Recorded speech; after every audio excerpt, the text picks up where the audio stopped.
Hello and welcome to another episode of the World War II podcast. I'm Angus Wallace. I'm looking at the strategy of blockade which the British used against occupied Europe during the war and its unintended consequences. I'm joined by Dr. James Crossland. James is a senior lecturer at Liverpool John Moores University. As I huddle round my microphone and look out the iced window to watch the snow falling a latter day, Bob Cratchit, I'd like to take the opportunity to wish you all a very Merry Christmas. I think we've had another great year for the podcast. Casting my eye over the topics we've covered, there are a few highlights for me.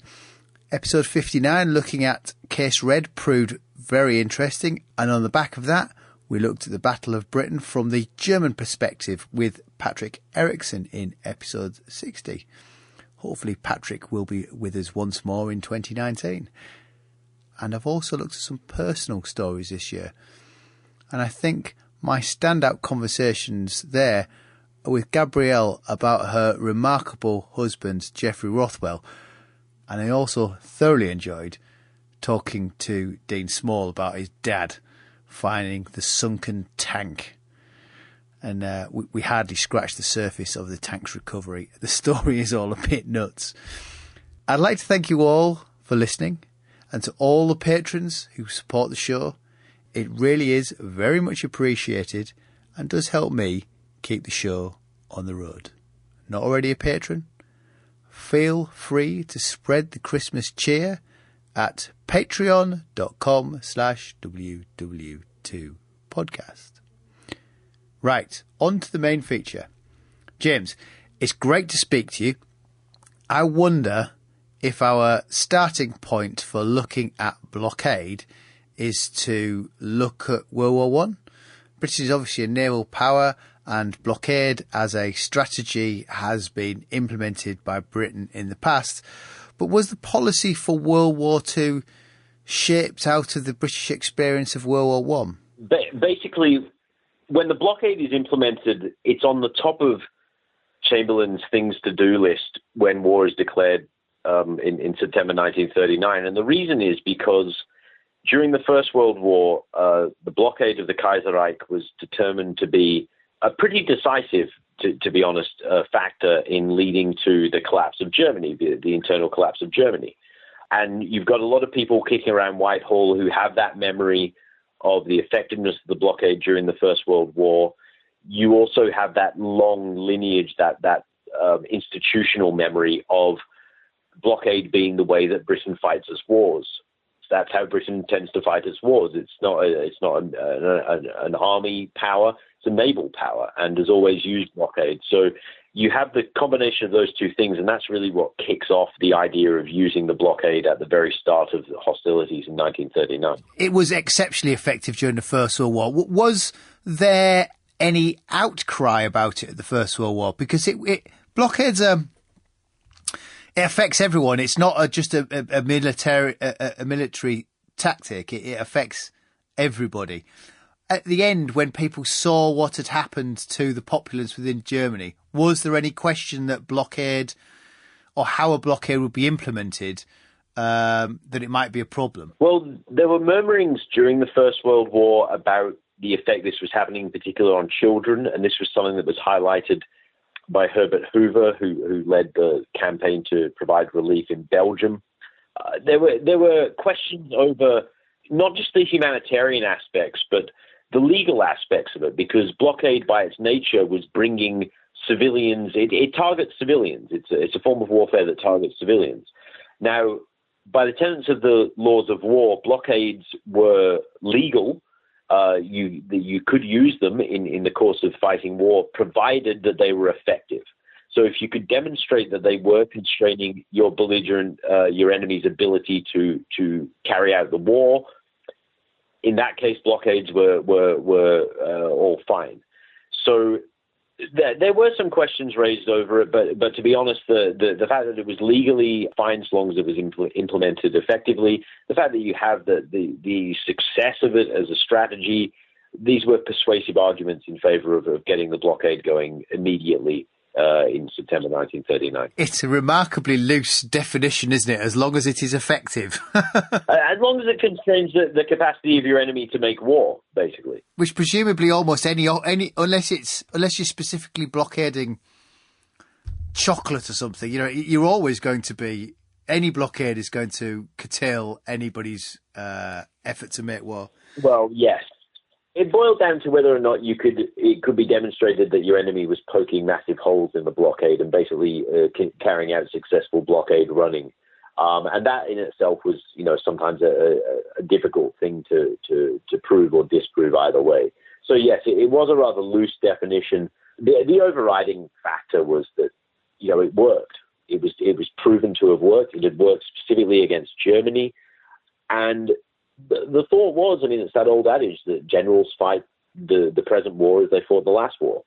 And so they go into it thinking, this works with the Kaiser, it'll work with Hitler. Let's do it. So at what point during the Second World War was a blockade implemented? Because presumably as France falls, it must get quite tricky to do. In fact, as Europe falls, it must get quite tricky to do, because that's even more coastline for the Royal Navy to cover. Well, it goes through a number of phases, and that initial phase begins right at the start of the war. And it is based on that assumption that politically and strategically, Germany is in the same space that it was in 1914. And so it should work the same. Now, as you say, when we get to the summer of 1940, obviously things have changed. But even before then, there is an X factor in all this, and that's that Hitler has learned the lessons of the First World War. Hitler, of course, is obsessed by the concept of Deutschlandlegende, this idea that Germany stabbed in the back during the First World War. And he looks at the collapse of the home front, and he says in a number of speeches in the 30s, and he mentions it in Mein Kampf as well, that the British blockaded us into submission, and that fed into these conspiratorial forces within Germany who rose up and brought down the Reich. And so before he goes into war in 1939, he makes sure that he's blockade-proof, or more blockade-proofed than the Kaiser's Germany was. And that's what leads to the deals that are brokered with the Soviet Union to supply grain into Germany. The gravity of this is not acknowledged significantly in Whitehall at the start of the war. Quite simply, they don't accept the fact that, unlike in the First World War, where you have the Russians fighting alongside the Allies, here the Russians are neutral, and moreover, they are supplying the food, vast quantities of food from the Ukraine, shipping that into the Third Reich. So it didn't really matter how many ships the Royal Navy could prevent from docking at European ports. Hitler had a back door through which he could ship as much food as he wanted. Plus, when you get the fall of France, that's also a change in the script from the First World War. And it does extend the blockade and the scope of the blockade significantly. And this is what leads to a new, more aggressive phase of the blockade from the summer of 1940 onwards, that's presided over by the head of the Ministry of Economic Warfare, the department that's in charge of the blockade. The man in question is a fellow by the name of Hugh Dalton, who's, by all accounts, a pretty unlikable person. One of these people who tends to rub everyone he meets up the wrong way. Churchill personally despises him, doesn't like him as a person, doesn't like his politics. He's a Labour stalwart. But because he is a Labour stalwart, he is very ardently anti-Nazi. Dalton is determined, with the same sort of menace and ferocity that Churchill is, that the Nazis must be defeated. And so he seeks to really tighten up the blockade. He extends controls of shipping into neutral countries. He insists on a new system of monitoring everything that's going into Europe. And he believes, in a wonderful quote from him, typical sort of hyperbolic stuff from him, where he says, this blockade will break Hitler's neck. I will make sure that it breaks Hitler's neck. So he's bound and determined to use the blockade, and he believes it's going to be a war winner. You mentioned the neutral countries there. How does it work for the neutral countries? Because presumably the Royal Navy can't stop the neutral countries receiving goods from the west of the world, and presumably those European neutral countries, Sweden, Spain, could then trade these on with Germany. Part of the new system that Dalton implements is something called the NavAssert system, which is basically every ship has got to have a certificate saying what its goods are, where they've come from, and who they're for. Now, this was a way of identifying contraband, which was classified, and the phrase contraband is a very loose one because it comes to incorporate all manner of goods, a vast variety of goods that are deemed contraband by Britain. And then later on, when the US enters the war, the US helps Britain implement a blockade as well and has its own list of contraband goods. And these are predominantly goods that are feared that will be shipped to neutral ports and then be transshipped onto the Reich. And so there are controls placed on that stuff. Short answer is the neutrals do manage to trade pretty well throughout the war. Some neutrals trading more with Germany than others. And so in that sense, it's not too effective, but it is nonetheless disruptive to an extent from in terms of British strategy. And that really was the idea behind the extension of the blockade. It was to disrupt and make free trade into Europe as difficult as humanly possible. Is it a complete and utter blockade, or is it targeted? I mean, I can't think what goods you would let through, but do they say, well, we won't let fuel in and we won't let coal and iron in and grain, but you can have pilchards and shoelaces? Well, yes. Things that, teddy bears, things like that. You can get that kind of stuff. But as I say, that what is classified as contraband or what is classified as prohibited material, that definition that does extend into some interesting areas over time, and you do get materials that you wouldn't normally, think of as being vital to the war effort, plastics and acrylics, things like that are sort of being added to this list. And sometimes, it's debatable to what extent these restrictions were being placed and the questions being asked about certain types of shipments. I mean, this was a total war, and the assumption was that anything that the Germans could get their hands on, they would use. I mean, if you asked Hugh Dalton, the idea was to implement a full blockade of everything, but obviously that wasn't possible. So there were yawning gaps at times between what was desired and what actually happened. But in theory, at least, it was meant to be a pretty robust blockade that would prohibit a wide variety of material coming into the Reich. My assumption is the peculiarity is then, as Germany is deprived of vital goods, it just starts to asset strip occupied European countries. So we have this unforeseen consequences. Well, I wouldn't necessarily call them unforeseen. I mean, this did happen during the First World War. Any territory into which any army marched, to be honest, was open season for plunder. But obviously in the Second World War, it's on a much grander and more systematic scale. It is something that is acknowledged will be a byproduct of the tightening up of the blockade. But the assumption is still there that on the weight of what the Nazis can actually take out of the occupied territories, what they can actually extract, the assumption is that so long as they're cut off from vital materials from outside of Europe, they will never be able to extract enough food, enough oil, enough specialist parts, enough machinery, things of that nature from the occupied territories. That is the assumption. It's not necessarily true in practice, but it is nonetheless the underlying assumption of the blockade strategy. If a blockade is legal, if it is effective, does it continue to be illegal if it's effective, but it is then putting what essentially your own allies who are occupied, you're essentially depriving them of food and vital goods.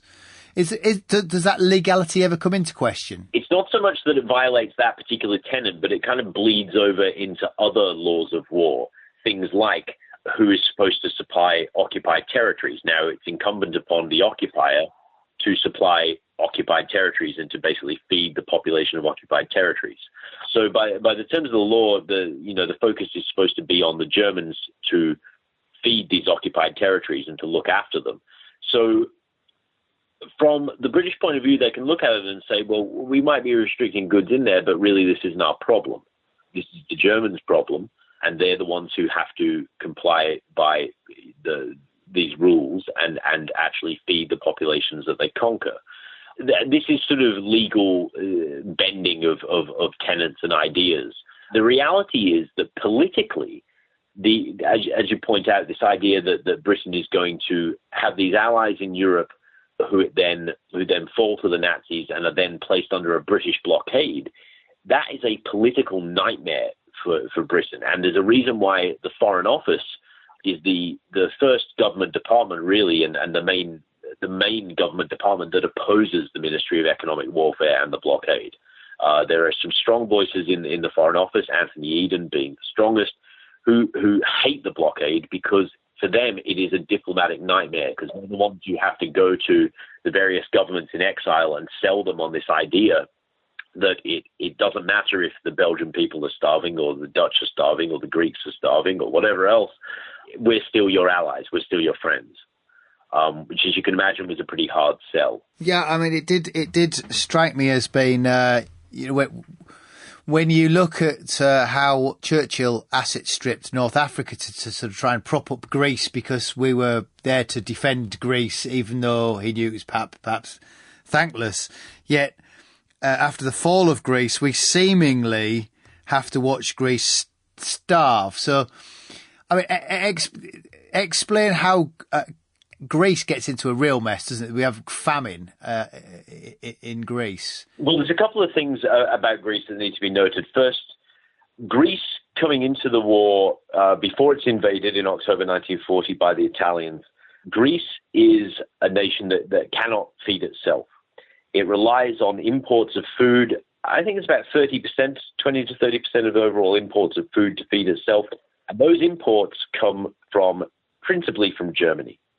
Now, when Hitler invades Greece in order to prop up the flagging Italian war effort in the spring of 1941, that arrangement obviously falls apart, and Germany is no longer shipping food into Greece. So that's one problem.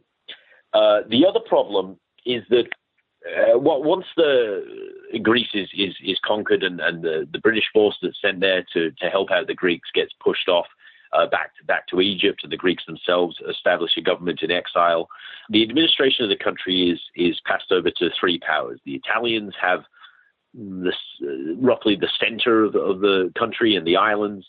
The Germans get Athens and the Piraeus port region, and the Bulgarians get the north, which has most of the agriculture. Now, these three administrations don't really deal with one another. There's not a lot of shipping of food, say, from the Bulgarian region into Athens, which obviously Athens doesn't have, wheat fields in it, so it can't support itself. So there is a kind of dividing up of Greece, which really makes the distribution of food very patchy. And there are certain regions that basically, if they don't grow food, they don't get food. And these are the regions that were dependent on the aforementioned imports prior to the war, which are no longer there. So there's that problem as well. And then you have also the fact that, as per the occupation practices, there's an awful lot of corruption. There's a thriving black market. There's requisitioning. There's hoarding. There's a 10% tax put on farmers to sell their goods to the occupiers. And so obviously they hoard their food rather than selling it. You have the introduction of the occupation mark, which is a made-up currency that allows the Italians and the Germans to basically just buy whatever they want at whatever prices they feel, and that drives up inflation. So there's all these problems that really, contribute to the problems of growing food, buying food, and distributing food. And then on top of all of that, you have the blockade. You have the fact that no more food is coming in per British direction, because Greece is now part of the occupied territories, and anything seized in Greece can fuel the Reich.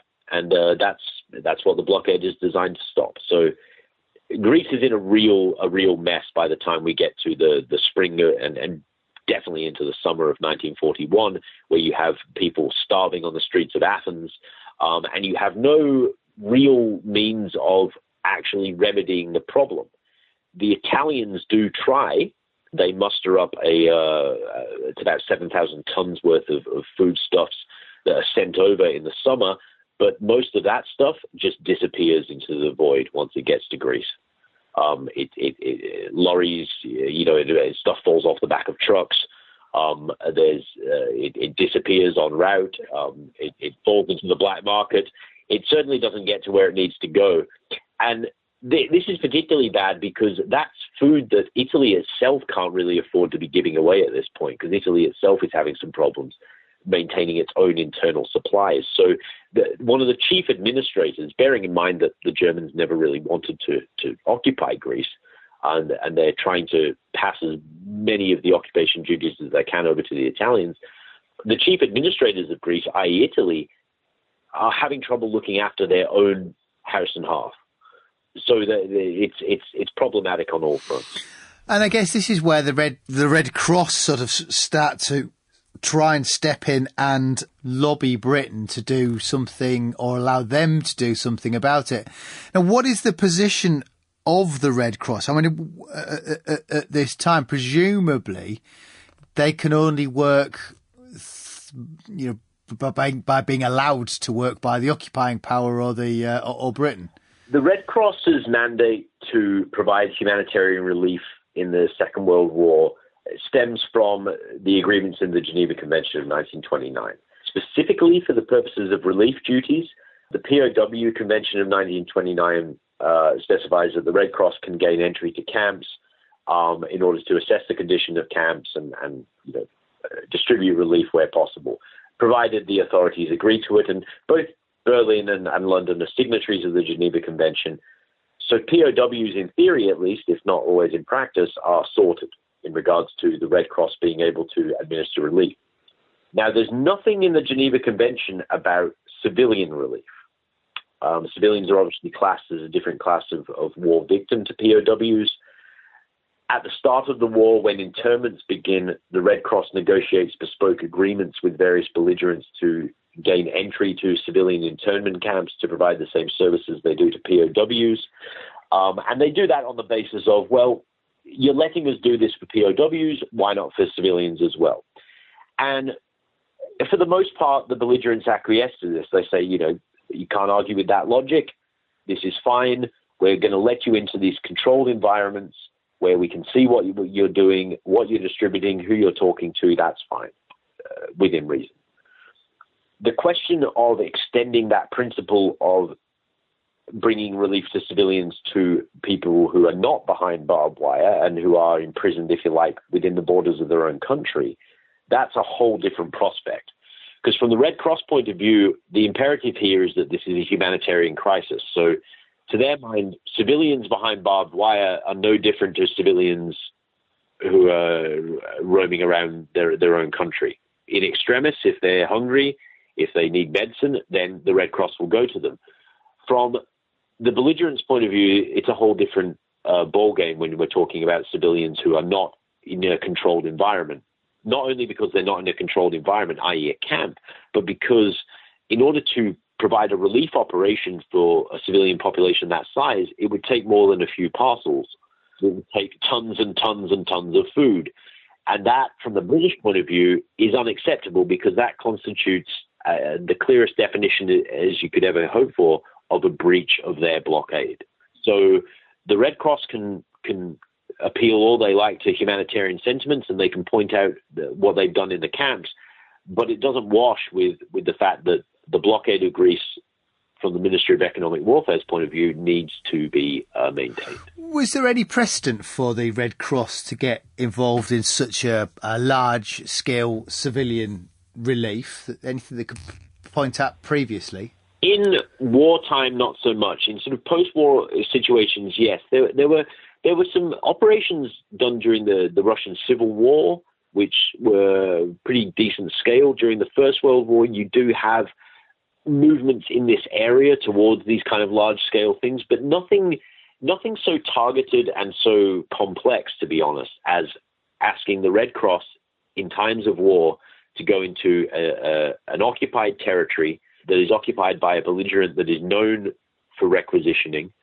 in breach of the other belligerents' blockade, one of their key wartime strategies, to go in there, import food into Greece, and distribute that in whatever means the Red Cross deemed appropriate, which was another sore point. This was the Red Cross kind of saying, well, normally we would do this under some form of military supervision. What they wanted was to go in and to just, go where they were needed, which was a long-standing grievance in relations between particularly Britain and the Red Cross, the idea of the Red Cross having some free will in war zones.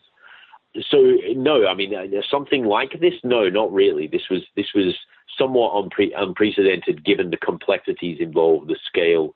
The whole problem in Greece really intersected humanitarian concerns, legal concerns, strategic concerns. There are a lot of competing concerns in this particular mess. And we're kind of using the phrase Red Cross as sort of rather blasé, because it's almost the Red Crosses, I guess. But who drives this? I mean, does the British Red Cross have any interest in providing famine relief for, or pushing for famine relief for Greece? Does the German Red Cross similarly? I don't suppose they do. I think they were quite politicised, weren't they? But are they push, or is it all just the international Red Cross that is driving this from their base in Geneva, isn't it? Well, it does involve a number of parties, and I would say the ICRC, the International Committee of the Red Cross, so that is the neutral, impartial, not aligned to any particular country other than Switzerland, which itself is neutral, Red Cross. They're the ones driving this. The British Red Cross, to answer your question, I mean, their concern is to supply British POWs with parcels. That is their mandate, and they work with the War Office at this stage in the war to do that. The German Red Cross is basically a branch of the Nazi regime, and is run by an SS Obergruppenführer by this time. So they're certainly not really interested in these matters. The Italian Red Cross do preside over the aforementioned botched relief attempt that leads to all kinds of requisitioning and goods going missing. So they're deemed to be not particularly reliable in this. So it's really the ICRC that's pushing this forward. And they're the ones who have at this stage in the war, a sort of quasi-diplomatic presence in Whitehall itself. They have their own, for want of a better term, a sort of embassy near Whitehall, where they have a delegate there from the ICRC who plays host to a number of ICRC leaders who come to London and sort of plead the case of Greece, generally to no avail, because, as I say, it doesn't matter what they say, they are deemed to be in breach of British strategy. The British do end up having to relent. How does the International Red Cross eventually persuade the British to relent? Or do the British not relent? They avoid the question. Maybe is that what happens? No, they do relent, but they kind of do both. They relent and they avoid the question, or at least they try to direct the ICRC in the direction of avoiding the question for them. Basically, what happens is the ICRC is able to strike up a deal where a ship called the Curtalus, which is still remembered quite fondly in Greece to this day.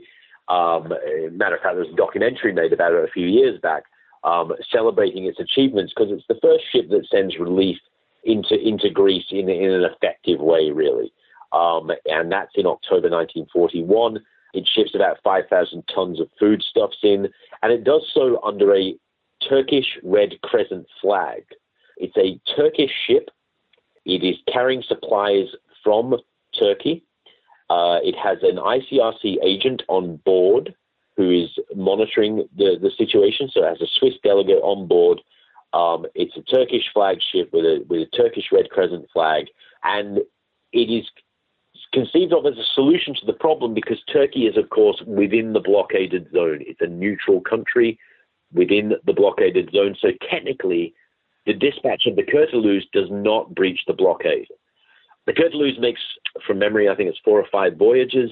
It eventually runs aground in the Sea of Marmara in February 1942 and sinks.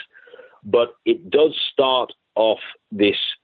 It does kind of kick the door in somewhat for the Red Cross, the ICRC, and allows them to then go to the British and say, well, that went well. How about we do some more of this? The problem is, A, it didn't actually go that well because there was still an awful lot of goods going missing. And B, in order to do more of this, you would have to be asking more from Turkey or any other neutral within the blockade zone to contribute. And that was something that was somewhat unrealistic. The ICRC, however, is somewhat fortunate because by this time, Hugh Dalton is gone. He is replaced by Lord Selborne, who becomes the new Minister of Economic Warfare in March 1942. And he is a far more moderate figure than Dalton. He is not so hard-line with the blockade. Perhaps the biggest X factor in all this, though, is the Greek government in exile itself, who are pointing out that they're in lockstep with the ICRC in appealing to the British government and saying, not so much from a humanitarian perspective, that much is a given, but they're saying from what I guess today we would call from a PR perspective. They look at this and point out, the optics on this, again, to use contemporary terminology, the optics are quite bad. We fought with you. You came to our aid. We thank you for that. But our country's been lost.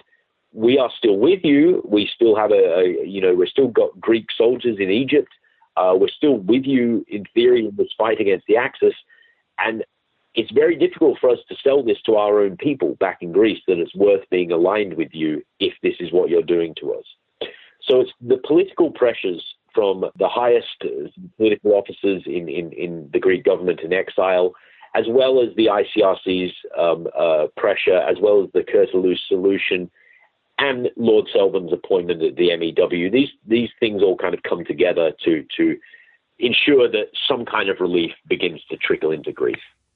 I hadn't quite appreciated that the nuances that Turkey was actually within the blockade zone.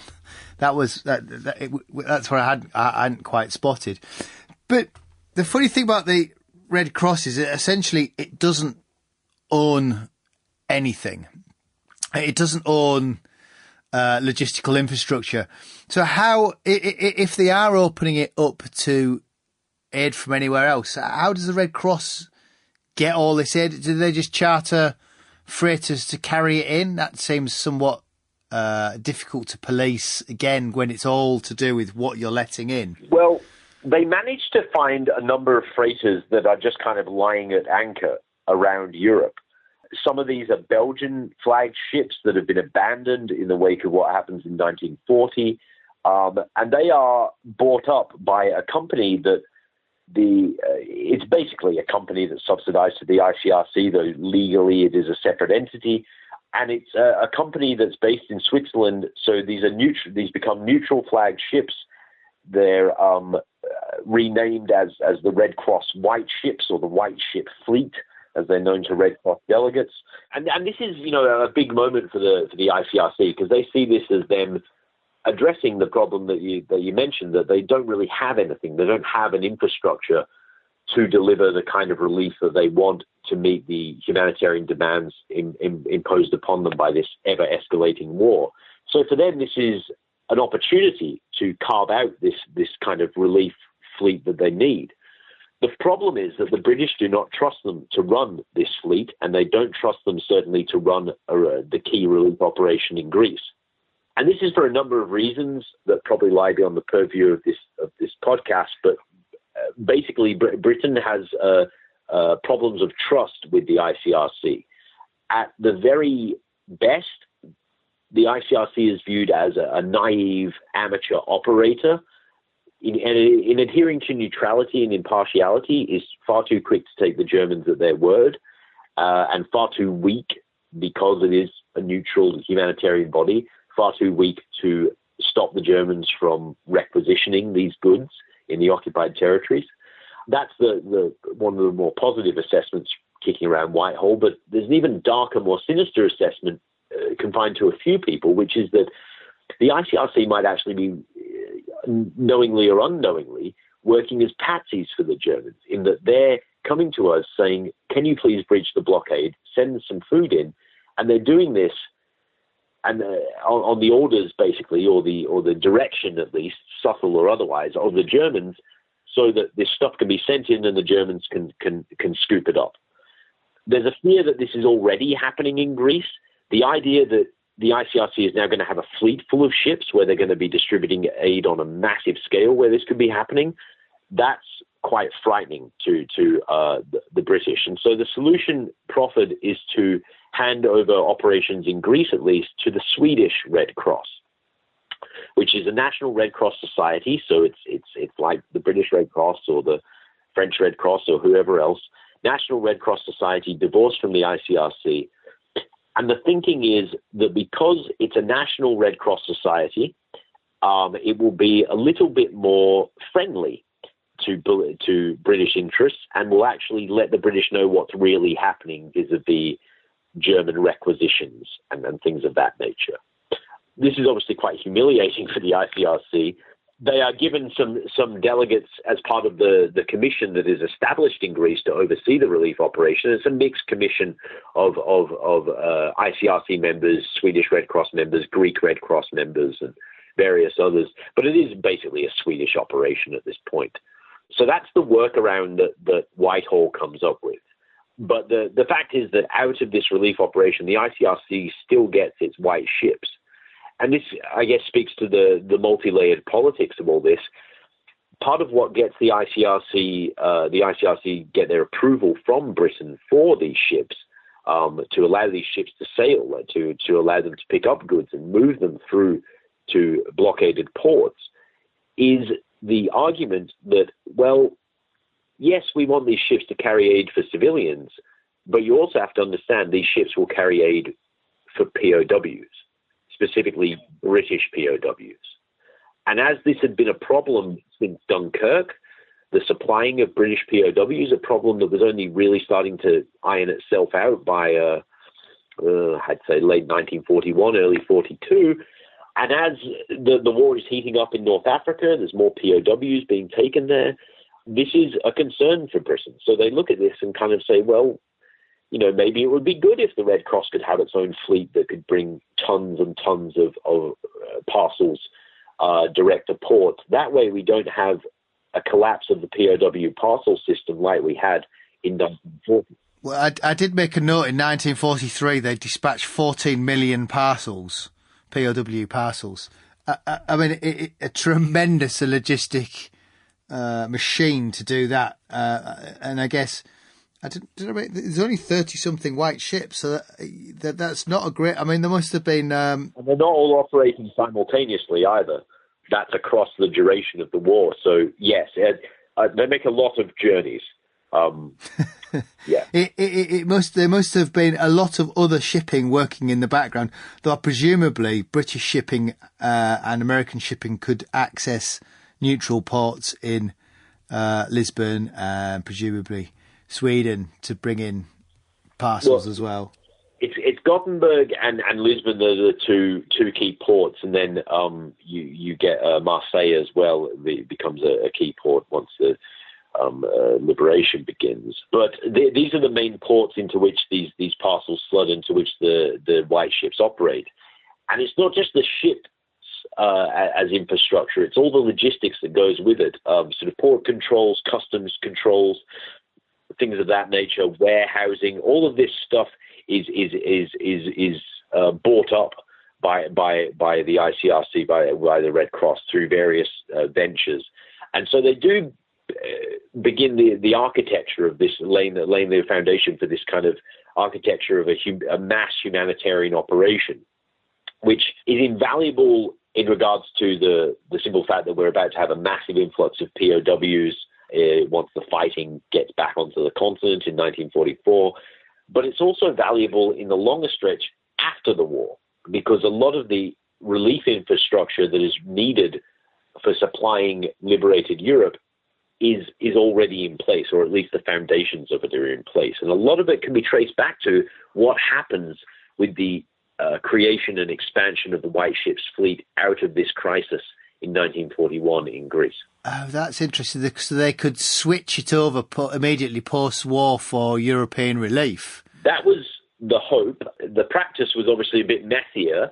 That was the ICRC's expectation. Their expectation was that they would be in charge of a mass relief effort after the war, in which they would increase their capacity for sourcing, transshipping, and supplying and delivering relief to an even greater extent. Now, that didn't happen. The ICRC was somewhat pushed aside, and UNRWA was brought in to run it. But the idea of the relief on this scale, it is born in many respects through.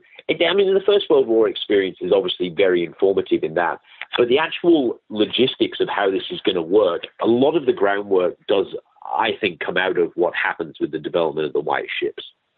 They're seen from the Red Cross's point of view as somewhat of a failure, but in actual fact, they do leave quite a legacy. It's funny because it strikes me that this is you really see the International Red Cross sort of coming of an age, trying to sort of determine.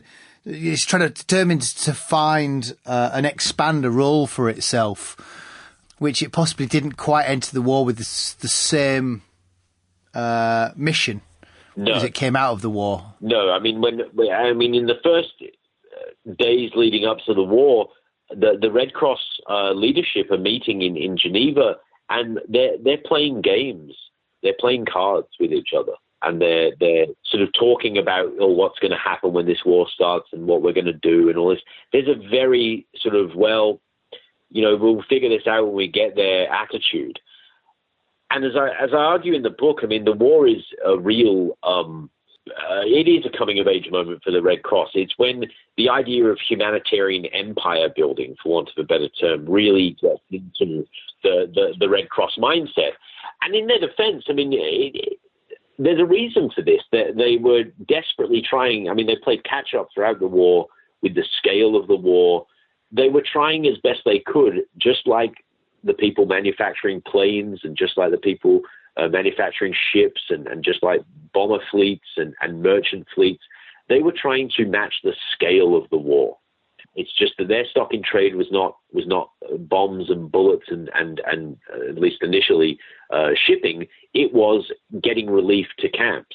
And that dragged them into the whole business of shipping and trying to figure out how to, ply secure trade routes at sea, and signaling and letting blockade authorities know where you were, letting air forces know where you were.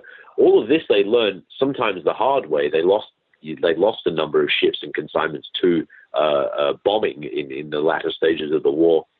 But they got themselves into the thick of it in an effort to try to match what was going on. You said before that the Britain felt that they were amateurish and a naive operator. Do you think that was fair? I think it was fair to an extent.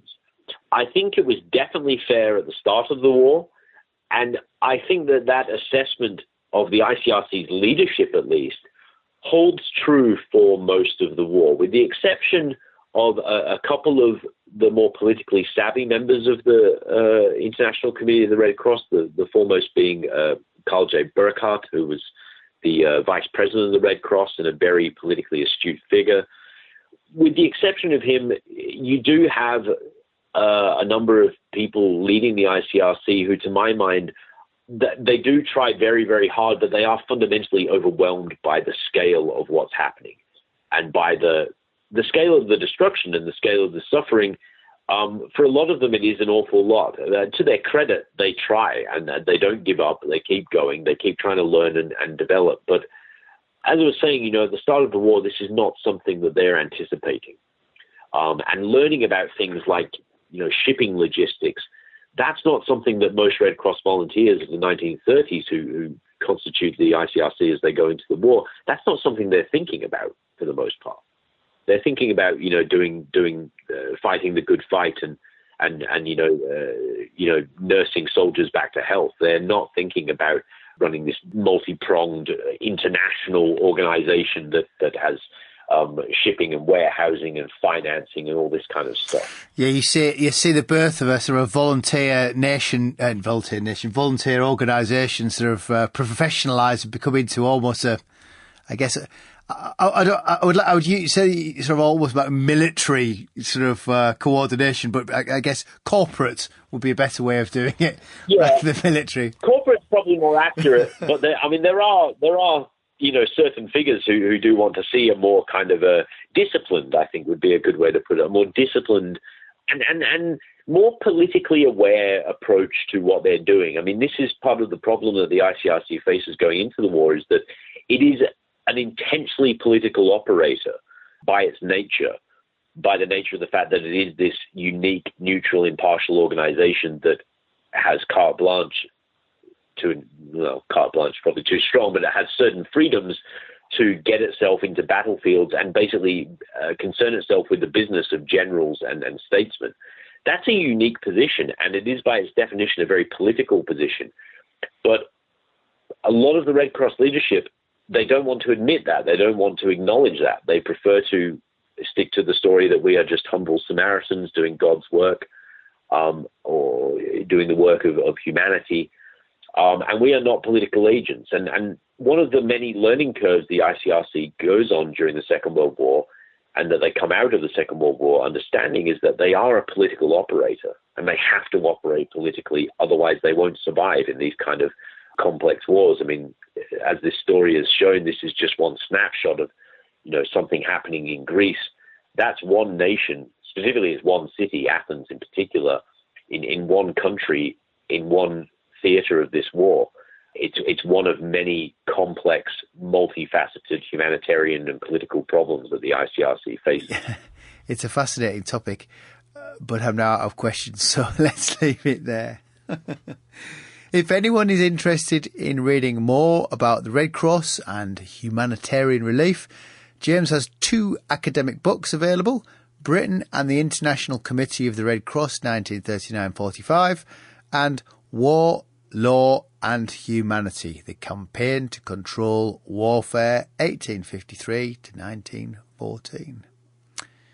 Well, that's it for this year. Patrons, I do have an extra for you, so check your inboxes, or if you're using the Patreon RSS, you might find it's already downloaded on your device. If you're not a patron, you can find out more at patreon.com/WW2podcast. I'm Angus Wallace, and thanks for listening.